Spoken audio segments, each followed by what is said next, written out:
This is going to be a video tutorial on how to enable or disable pop-ups in the Safari web browser using an iOS device. I will be using an iPhone for this. Let me jump over to my iPhone here.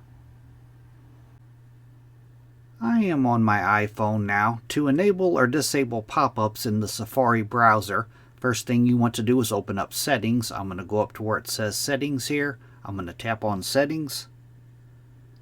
And then under the Settings, you want to scroll all the way to the bottom, down to where you see it says Apps. You want to tap on Apps.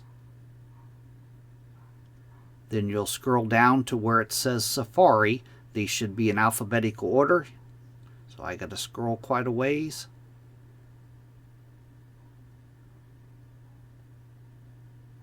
Right here is Safari. I'm going to tap on Safari.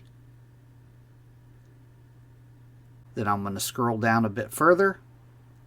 And in the general area, right here is block pop-ups. By default, that's probably enabled. If you want to allow pop-ups, you would turn this off. You'll toggle it off by tapping on it. Now I have enabled pop-ups, and to disable them, you want to toggle it on. Now pop-ups are disabled. That is how to enable or disable pop-ups in the Safari web browser. Thanks for watching.